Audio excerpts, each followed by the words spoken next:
Hello bachcho, let's read this question. The question say that the arrangement of particle is relatively more ordered in the case of option A solid, option B liquids, option C gaseous, option D same in all of them.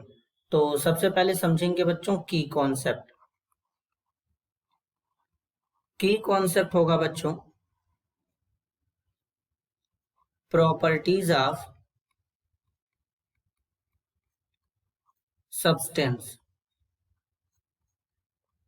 तो अब basically बच्चों अगर हम बात करें जैसे कि हमारे पास सॉलिड है कोई, तो सॉलिड में क्या होते हैं, पार्टिकल बहुत ही क्लोज होते हैं इस तरीके से। क्यों?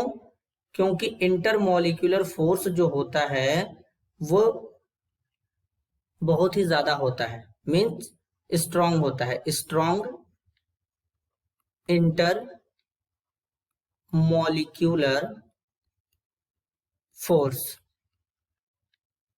किसमें होगा? सॉलिड में होगा।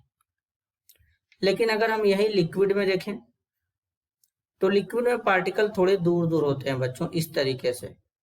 तो इसमें क्या होता है, वीक इंटरमॉलिक्यूलर फोर्स होता है।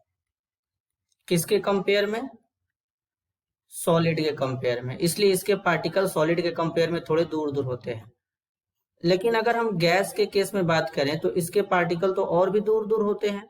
गैस के पार्टिकल रैंडमली मोशन करते हैं बच्चों। क्यों? क्योंकि इनमें जो इंटरमॉलिक्यूलर फोर्स होता है वो एकदम लीस्ट होता है बच्चों, लीस्ट इंटरमॉलिक्यूलर फोर्स। तो इसलिए इनके पार्टिकल फ्लेरी यानी रैंडमली मोशन करते हैं हर एक डायरेक्शन में। लेकिन अगर हम बात करें कि पार्टिकल किसमें ऑर्डर्ड फॉर्म में अरेंज होंगे, तो जहां पर इंटरमॉलिक्यूलर फोर्स ऑफ अट्रैक्शन ज्यादा होगा, कहां पर होगा? सॉलिड पे होगा। तो सॉलिड में जब इंटरमॉलिक्यूलर फोर्स ज्यादा है तो एक पार्टिकल दूसरे पार्टिकल को स्ट्रांगली बाइंड करके रखेगा बच्चों, बाइंड करके रखेगा। तो उस केस में पार्टिकल जो होंगे वो एक ऑर्डर में अरेंज होंगे।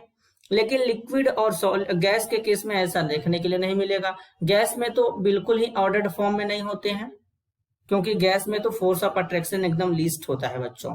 तो करेक्ट आंसर क्या होगा? Option A solid. This is your answer. I hope you understood it well. All the best.